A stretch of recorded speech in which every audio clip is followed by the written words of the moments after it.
extraordinaire, glorieux, merveilleux. Les superlatifs ne suffiraient pas pour dire quelle est la dimension extraordinaire du Dieu que nous servons.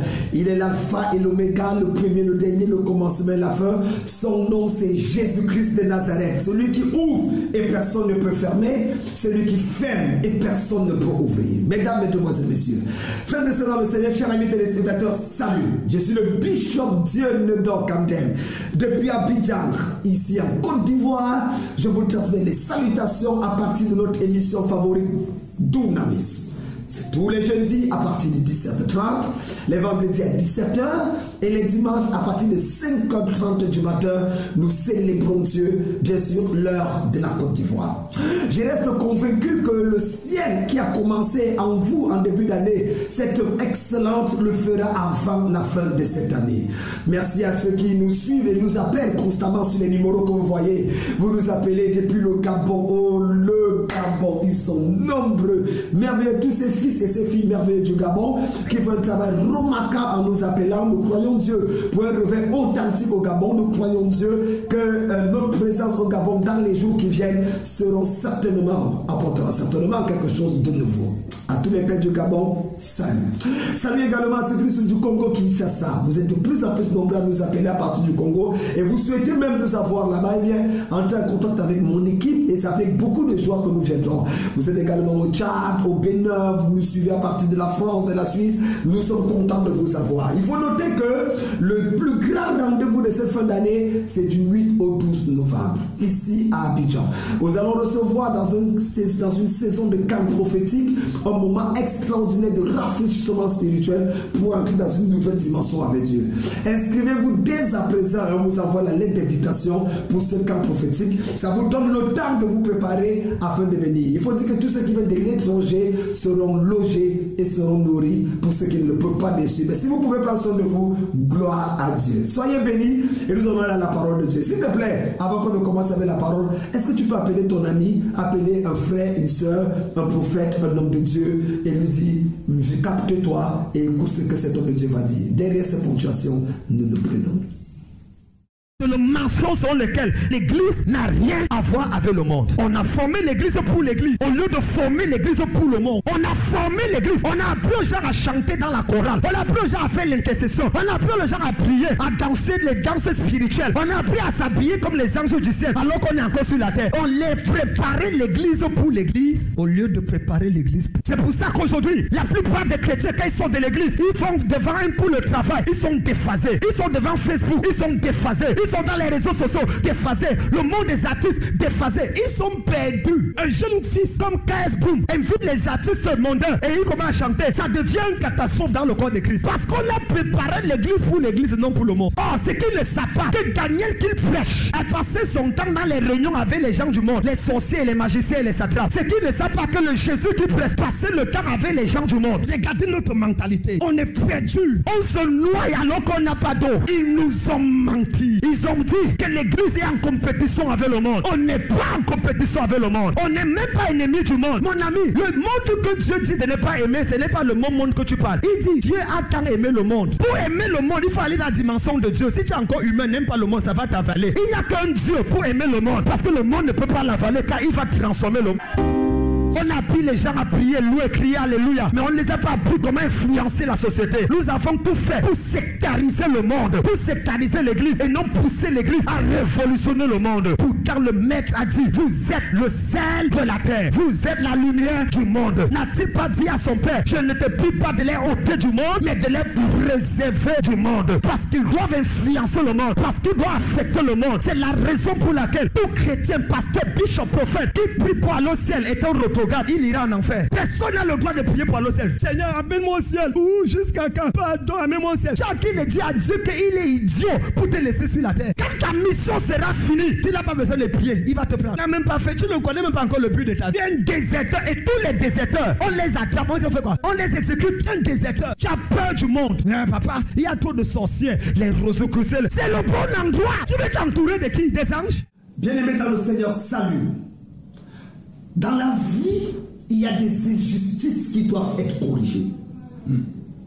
Il est anormal, à la limite injuste, que que depuis tant d'années dans le service de Dieu, tu te retrouves encore là où tu es. Et au travers de ce message, Dieu m'a poussé à te parler. Je ne suis pas venu prêcher, je suis venu te parler. Cette situation doit changer. Et je voudrais prêcher aujourd'hui sur le thème excuse publique. Dis avec moi, excuse publique.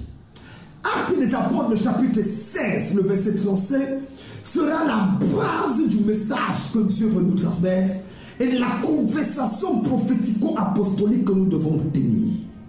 Acte 16, verset 35. Il est écrit.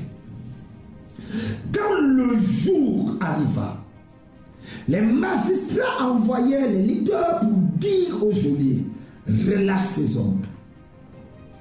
Et le geôlier annonça la chose à Paul. Les prêteurs envoyés dire qu'on vous relâcha, maintenant donc sortez, allez en paix. Verset 37, qui est le centre du message. Mais Paul dit aux lecteurs, après nous avoir battus de verge publiquement et sans jugement, nous qui sommes romains, ils nous ont jetés en prison et maintenant ils nous font sortir secrètement.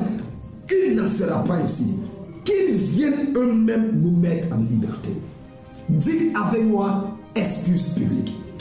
Le livre des Actes des Apôtres a été écrit en l'an 65-70 après Jésus-Christ dans l'objectif fondamental de rappeler à un homme appelé Théophile la puissance intrinsèque et la puissance manifeste qu'il y avait au sein de l'Église. C'était pour rappeler pour la part de Luc dans son évangile sur le plan de Luc, rappeler à Théophile que ce qu'il voit comme religion aujourd'hui n'est pas ce qui était là au départ. Dans l'évangile de Luc, il a manifesté l'amour de Dieu manifesté par Jésus-Christ, et dans les Actes des Apôtres, il présente la puissance de Dieu manifestée par le Saint-Esprit. À partir du chapitre 2, qui vient confirmer Acte 1, verset 8, mais vous recevez une puissance. Le chapitre 2, on parlait de ce revêtement d'onction de puissance, faisant des hommes ordinaires, des actions et des personnes extraordinaires. Il est important de comprendre que Dieu peut utiliser qui il veut, comme il veut, dans le but de changer les circonstances. Le miraculeux était le train quotidien de ces hommes et de ces femmes pécheurs, mais qui, par la grâce de Dieu et sous l'effet du Saint-Esprit, ont reçu à briser le protocole en introduisant le miraculeux dans le naturel. Pierre, Jean, Jacques, André, Simon, fille des apôtres qui fut utilisé par Dieu jusqu'au chapitre 9, où nous voyons l'apparition d'un homme appelé Saul de Tarse. Saul de Tarse, ancien persécuteur de l'Église, deviendra un ardent défenseur de cet évangile. Il a rencontré Jésus et sa vie a bouleversé. Il est impossible de rencontrer Jésus sans que ta vie ne change. Il est impossible de rencontrer Jésus et rester le même. La véritable conversion apporte toujours un bouleversement. Le salut donc en réalité est une révolution. Et c'est ça qu'il faut comprendre.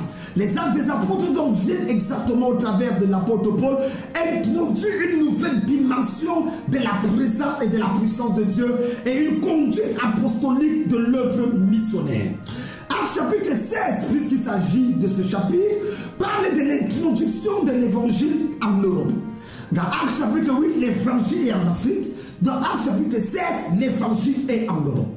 Et ça, il faut noter, c'est une correction de l'histoire. L'évangile n'est pas arrivé en Europe avant d'arriver en Afrique. L'évangile est arrivé en Afrique avant d'aller en Europe. D'ailleurs, pour votre gouvernement, Jésus n'a jamais mis pied en Europe. Il était en Afrique. Et c'est là, à partir de là, que la gloire de Dieu, par la protection contre Hérode, s'est fait savoir. Actes chapitre 16, donc, il arrive. Et quand il arrive, il y a une servante appelée Lydie. Le Seigneur, Paul va l'utiliser, elle a mené, c'est une vendeuse, ce qu'on appelle une bayam salam, une vendeuse de tissus. Alors il y a quelqu'un, une femme possédée d'un esprit de python, qui va courir derrière pour lui dire, ces gens sont les serviteurs de Dieu vivant, et il vous annonce la bonne nouvelle du salut. Nota bene. Ce n'est pas toujours parce que quelqu'un te dit quelque chose de vrai qu'il est un prophète de Dieu. Beaucoup de faux prophètes disent des vérités. Parce qu'en fait, il faut savoir discerner l'esprit des prophètes. Il peut te dire quelque chose de vrai, mais dans le but de témoigner de Dieu. Un vrai prophète te rapproche de la croix. Un vrai prophète te rapproche du Seigneur Jésus. Un vrai prophète te rapproche de la sainteté, de la consécration, et te pousse à avoir une relation personnelle avec Dieu et non être dépendant de ses prophéties. C'est comme ça que Paul va d'abord se laisser avoir. Mais quelques jours plus tard, il va se rendre que quelque chose ne va pas. Sur le plan des ondes spirituelles, ce qui ressort de cette femme, bien que ce soit vrai, a une source impure. Et il va commander à l'esprit de partir et la femme va être délivrée. L'histoire nous dit que les maîtres de la servante, voyant partir l'espoir de leur gain, vont décider de traduire Paul et Silas en prison. Comme quoi, derrière chaque personne possédée, il y a toujours quelqu'un qui tire avantage. Car voyez un fou dans les rues de Libreville, un fou dans les rues de Port-Gentil, un fou dans les rues d'Abidjan, de Yaoundé, de Douala, un fou dans les rues de Djamena. Il y a toujours quelqu'un derrière qui se profite de cette folie. Rappelez-vous de cet homme qui en réalité se retrouvait dans des situations où Jésus l'a délivré et le démon a dit envoie-nous chez les pourceaux parce que le propriétaire des pourceaux était responsable de la possession. Alors je me tiens ici. Je me tiens ici par une onction prophétique et je déclare toute personne qui est responsable d'un blocage dans ta vie, toute personne qui est responsable du fait que tu n'aies pas d'enfant, que tu ne te maries pas, que tu n'évolues pas et que tu n'avances pas, je frappe la main ici cet an et je déclare ta délivrance a sonné, ta libération a sonné. La personne qui est derrière ton problème est exposée au nom de Jésus de Nazareth. Croyez-moi, les maîtres de la servante. Il y a toujours quelqu'un qui se cache quelque part derrière ton problème, qui bénéficie de ta situation et qui veut te faire du mal. C'est pour ça que je sens une notion bizarre là maintenant. Je ne sais pas pourquoi. Mais je sens l'envie de dire à quelqu'un, à l'instant où je parle, la main de Dieu apparaît dans ta vie.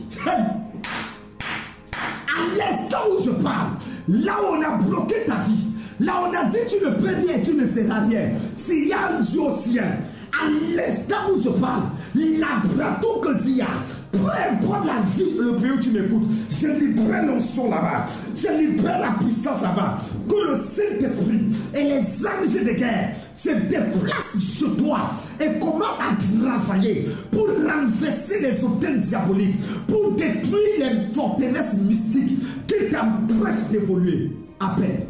Appelle rapidement le numéro et nous allons prier. Appelle le 0102 08 88 87. Le 0102 08 88 87. Les numéros n'ont pas changé. C'est avec ce numéro que je prie pour toi. C'est avec ce numéro que je déclenche le processus de ta libération. Le deuxième numéro, c'est le 07 98 51 87 32. 07 98 51 87 32. Parfois, tu ne dois pas attendre la fin du message, mon ami. Quand ton problème est pressant, tu commences à appeler. Parce qu'il y a un Dieu qui a dit qu'il ne te laissera pas, il ne t'abandonnera pas. Pourquoi les choses ne marchent pas? Pourquoi dans ta vie ça n'évolue pas? Quelqu'un m'a dit, papa, pourquoi quand tu parles toujours en criant? Mais la réponse est simple. C'est que ta souffrance a trop duré. Ce n'est pas normal. On ne peut plus te parler comme ça. Vous savez, quand une femme cherche le mariage à 17 ans, elle a une manière de prier. Quand elle cherche le mariage à 40 ans, elle a une autre manière de prier.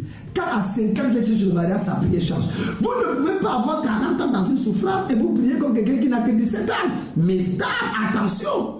Je me rappelle de cette femme qui est venue me voir et ça va me permettre de pouvoir prier pour quelqu'un.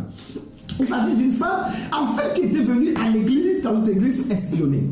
Le gouvernement l'avait envoyée parce que d'une manière ou d'une autre, on disait, on ne connaît pas ces gens, il attire les foules, qui est cet homme, ainsi de suite, on veut voir s'il est du parti au pouvoir ou de l'opposition. Cette femme était officier de police. Et elle avait pratiquement 1 an dans l'église. Je vous assure devant Dieu 1 an. Tous ceux qui sont dans l'église ne viennent pas par la foi, hein, ils viennent pour espionner. Un jour, je suis en train de prêcher comme je prêche là maintenant. Et j'ai dit, madame, lève-toi. Tu deviens enceinte dans 9 mois, tu accouches. Va. Elle dit amen parce qu'elle est habituée. Et quand elle arrive, elle part. 2 mois plus tard, enfin, elle se moque le lendemain. Elle dit, le monsieur l'a dit que je serai enceinte, je vais accoucher. Les gens rient. 2 mois plus tard, 3 mois, elle se rend compte sur votre corps. Elle va voir le médecin. 4 mois, elle dit, j'ai l'impression que je suis enceinte.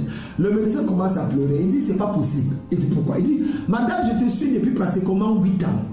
Je suis ton gynécologue. C'est pas possible parce que il y a 5 ans j'étais opéré et dans l'opération j'ai oublié de te dire excuse-moi, on avait enlevé ton utérus. Donc tu ne peux pas être enceinte. La femme a commencé à pleurer. Elle vient me voir, me dit, prophète, c'est à ce moment qu'elle avoue qu'en fait elle est une espionne.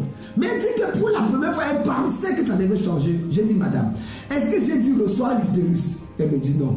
Il dit, la prophétie dit quoi? Il dit reçois l'enfant. Donc madame, laisse le médecin avec son utérus et prends ton enfant. C'est là où ses yeux se sont ouverts. 9 mois plus tard, elle a accouché une fille et aujourd'hui la fille a 8 ans. Mesdames, mesdemoiselles, messieurs, je suis venu dire à quelqu'un, je ne connais pas quelle est la barrière qu'il y a sur ton chemin. Je ne connais même pas ce que la science a dit. Mais je me fiche de la science. Le Dieu qui peut donner une femme vierge enceinte, le Dieu qui peut donner un enfant à une femme de 90 ans et un monsieur de 100 ans, le Dieu qui fait l'impossible l'impossible est ton Dieu. Et il ne t'a pas abandonné. S'il te plaît, appelle-moi. Appelle-moi et on va prier ensemble. Parce que cette année ne peut pas finir dans cette situation. Dis avec moi, excuse publique. La Bible dit qu'on a arrêté Paul et c'est là qu'on les a mis en prison. Et au moment où on les met en prison, quelques temps après, on envoie les magistrats envoient les libérer. Et c'est là le verset 37. La Bible dit, Paul et Silas refusent de sortir de prison. Voyons. C'est la première fois dans ma vie que je vois des prisonniers refuser de sortir de prison. Ils refusent. Moi, quand j'ai lu ce passage, j'ai voulu dire à Paul, Paul, tu veux mourir. Paul, tu n'aimes pas la vie, laisse-la sortir. C'est là où Dieu a ouvert mon esprit pour dire, Paul n'est pas un homme bête. Il refuse de sortir parce qu'il dit, après nous avoir battus publiquement, et après nous avoir battus devant nous, qui sommes citoyens romains, il veut nous faire sortir secrètement. Il n'en est pas ici. Que même, je vais nous faire sortir. Qu'est-ce que Paul disait? Frère, dis avec moi, excuse public. Voyez-vous, il y avait une loi romaine qui disait qu'il est interdit de punir ou d'emprisonner un citoyen romain sans être jugé. Encore moins de leur partie de verge. Or, Paul et l'autre étaient citoyens romains. Donc en réalité, une injustice a été commise dans leur vie. C'est pour ça qu'il dit ça doit être réparé. Vous ne pouvez pas nous battre publiquement, nous insulter publiquement, nous enchaîner publiquement et venir par derrière mollo nous faire sortir. On refuse ça. Madame, écoute-moi. Cet homme qui t'a ridiculisé publiquement doit s'humilier devant toi publiquement. C'est une belle-mère qui a dit publiquement que tu ne mérites pas son fils. Publiquement va reconnaître la gloire de Dieu dans ta vie. Oui. Ce patron qui publiquement t'a appelé voleur, t'a radié, publiquement, rabat zakabada. Quelqu'un dit excuse public. Excuse public veut dire quoi? Toute injustice que j'ai subie publiquement, je dois avoir une réparation conséquente publiquement. C'est-à-dire que si on m'a chassé publiquement, on doit me recevoir publiquement. Et je prie pour quelqu'un. Je prie par la puissance de Dieu. Partout où tu étais humilié un jour dans ta vie, dans ce quartier, dans cette ville, dans cette nation, tu retourneras là-bas et on va t'honorer au nom de Jésus. Dans cette famille, dans cette église, où on t'a insulté, on t'a appelé sorcière, on a dit que tu n'es rien, mon Dieu va te restaurer. S'il te plaît, si tu es dans ce cas, appelle ce numéro. Appelle le numéro qui s'affiche là. Parce qu'il y a une injustice qui doit te corriger. Cette année ne peut pas finir avec la justice. Ce n'est pas possible. La deuxième raison pour laquelle on l'a refusé, c'est bien parce qu'il y avait une loi qu'on appelle le dédommagement. Lorsque vous avez traité injustement un Romain, vous devez le dédommager financièrement. C'est-à-dire, on appelle les mesures compensatoires. Parce que vous avez subi un traumatisme psychologique. Vous avez besoin qu'on puisse vous dédommager. Ah, la brazo gaba, j'aime la partie là. Toute personne dans ta vie qui a utilisé ta vie et t'a rejeté, cet homme qui a utilisé ton corps pendant 8 ans, pendant 11 ans, et qui maintenant dit, ma mère a dit qu'elle a épousé quelqu'un de ma famille. Adam! Et on peut faire ça, il y aura des dédommagement. Dieu ne peut pas accepter que cette injustice finisse comme ça. Tu ne peux pas te sacrifier pour quelqu'un et maintenant la personne trouve quelqu'un de meilleur pour te mettre de côté. Il va t'épouser. Et s'il ne t'épouse pas, son patron va t'épouser. C'est de ça qu'il s'agit. Je veux prier pour toi. Mon message s'adresse à une catégorie de femmes. Ça s'adresse à des hommes et des femmes qui ont subi des injustices. Tu es là et tu dis, Seigneur, à quand mon tour? Seigneur, ne vois-tu pas? Seigneur, n'entends-tu pas? Seigneur, ne regardes-tu pas que je souffre aujourd'hui? J'ai besoin de voir ta gloire dans ma vie. Je me rappelle de cette femme, lieutenant qui est arrivé dans mon église et qui en fait avait soif de la justice de Dieu. Elle devait être promue depuis, mais elle n'arrivait pas à être promue. Parce que le patron qui était capitaine voulait coucher avec elle. Elle est venue, je lui ai dit, ma fille, quel que soit, depuis qu'on elle dit, ça fait 4 ans qu'elle, j'ai dit, ma fille, reste tranquille. Maré Kazoula Blakouz Akaba, à 7 heures, la semaine prochaine, tu seras le patron de ton mari, le patron de ton patron. Elle a dit amen, elle a semé. Hey. Vous savez, il y a une puissance dans la semence. Quand on vous appelle comme ça et on prie pour vous, apprenez à semer. Moi, je ne demande pas l'argent. Mais je te demande de s'aimer selon l'Esprit de Dieu. Mes pasteurs et moi-même, que ce soit le prophète Eliphaz ou la prophétesse Gladys, quand nous prions avec toi, nous déclenchons des choses dans vos vies. Et c'est ta semence qui parle en ta faveur. Frère, apprends le langage spirituel. Elle est partie, le président camerounais, le président de la République signe un décret. Telle personne est montée capitaine, un qui de lieutenant capitaine. 3 jours après, on s'est levé, elle monte commandant. Devant Dieu, elle était la première commandante au niveau du Cameroun, au niveau chef de Dieu. Pourquoi? En une semaine, quelqu'un qui elle est devenue le patron de son patron. Il y a onction et onction. Toute personne qui a frappé la main sur la poitrine pour dire qu'aucun enfant de ta main ne va réussir. Je frappe la main sur ma tête et je dis, s'il y a un Dieu au ciel, dans 21 jours, ton miracle sera visible. Dans 21 jours, ta vie va changer. Dans 21 jours, il y aura un renversement des situations. Ça tourne en ta faveur. Non seulement ça tourne en ta faveur, mais le ciel commence à te favoriser. Quand la main vers l'écran. Frère, je veux prier pour les 83 premières personnes. Vous êtes 83. Je prends 3 jours de jeûne et de prière pour vous. Les 83 personnes qui vont s'accorder en appelant le 01, 02, 08, 88, 87 ou alors le 07, 98, 51, 87, 52. Peu importe la situation, ça change. 3 jours de jeûne. Je n'ai jamais décidé de jeûner pour quelqu'un. Mais je prends 3 jours de jeûne pour vous, s'il vous plaît. Appelez et donnez votre nom et votre problème. Je te mets dans un programme. Nous avons dans une alliance avec Dieu. Et la semence, selon ce que Dieu a dit, on va poser ça. Et la gloire de Dieu sera visible dans ta vie dans 21 jours. Appelle rapidement ce numéro. Et n'oublie pas, ce dimanche, de 8h à 9h30, nous avons notre premier service. Ici à Abidjan, Libéra Bonima. Et à partir de 10h, c'est un culte prophétique haute tension. On va dire ton problème, ta solution et dire ce que le Seigneur réserve pour toi à cette fin d'année. Peu importe où tu es, rendez-vous à Abidjan, Rivera Bonuma, derrière l'église catholique Saint-Joseph. Appelle le numéro d'indique, ce dimanche soit mon invité. Le mercredi qui arrive, à partir de 18h30, j'ai un culte comment chasser les démons. La puissance sur les forces des ténèbres. Ça, c'est un culte hautement dangereux. Sois présent également ce mercredi de 18h à 20h30. Frères et sœurs dans le Seigneur, il y a un jour pour toutes choses. Quand la main fait des cœurs, je vais prier. Ma rébasia par le côté là-bas. Père, quelqu'un a été humilié.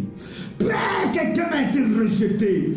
Tu ne peux pas permettre que cette année finisse et que cette honte, cette opprobre reste sur ton enfant. Je tends ma main prophétique vers l'écran et je déclare par l'onction puissante du Seigneur Jésus que le miracle se produit dans 21 jours. Je prie pour les 83 personnes qui sont les premiers à m'appeler sur ce numéro. Mon Dieu, mon Père, que les 3 jours de jeûne bousculent les choses en leur faveur. Renversement des situations. Tous ceux qui ont prévu leur faire du mal seront choqués par le bien qui va leur arriver dans le nom puissant de Jésus-Christ. N'oublie pas, c'est tous les jeudis à 17h30, vendredi 17h et les dimanches à 5h30, sois mon invité. Et n'oublie pas, ce dimanche, on est ensemble. Que Dieu te bénisse. Ton Dieu est fidèle. Lève ta main et dis, mon Dieu est fidèle. Mon Dieu est fidèle. Dis-le fort. Mon Dieu est fidèle. Il est plus que fidèle. Yes. Sur son nom, sur son front et sur sa cuisse, ils sont écrits fidèles, roi des rois, Seigneur des seigneurs. Dieu n'est pas un garçon de course. Dieu n'est pas comme ton petit copain qui t'a abandonné hier, qui disait tu es le seul moustique qui ne me donne pas le palu. Mon cœur bat au rythme de ta démarche. Après toi, c'est le virage. Si tu me quittes, je meurs. Depuis que tu l'as quitté, il est mort. Sans toi, je ne peux pas vivre. Mon cœur s'arrête. Depuis que tu es parti là, ton cœur s'est arrêté. Regarde bien sur son Facebook. Il a un sourire comme ça. Comme vous dites, tout va bien. Et regarde ce qu'il a commenté sur la photo de Facebook. Quand les sorciers sortent de ta vie, Dieu entre. C'est de toi qu'il parle. Le même gars qui disait, sans toi, je ne suis rien. Me dit vraiment, certaines séparations sont de Dieu. Vérité. Adama, c'est toi qui es au carrefour. J'ai envie de dire à quelqu'un, le seul, l'unique, le vrai ami, qu'il ne t'abandonnera jamais. Quelle que soit l'adversité, quelle que soit l'épreuve, son nom c'est Jésus de Nazareth. C'est Jésus de Nazareth. Ton pasteur peut t'abandonner. Ton ancien peut t'abandonner. Ton dirigeant peut t'abandonner. Même ton mari peut t'abandonner. Ton enfant même peut t'abandonner. Je connais les mamans qui sont battues pour leurs enfants. Quand l'enfant est devenu grand, il est tombé amoureux. Continuez l'histoire. Il est tombé amoureux de la mauvaise femme. La première chose que la femme lui a dit le premier jour de lune de miel, j'ai vu ta mère dans mes rêves. Elle m'a bloqué. Directement, la maman est devenue sorcière. Il y a des mariages bizarres. Je prie pour quelqu'un ici là. Yes. Akaba, Unde Gali, C'est ton mois d'exaucement au nom de Jésus. Amen.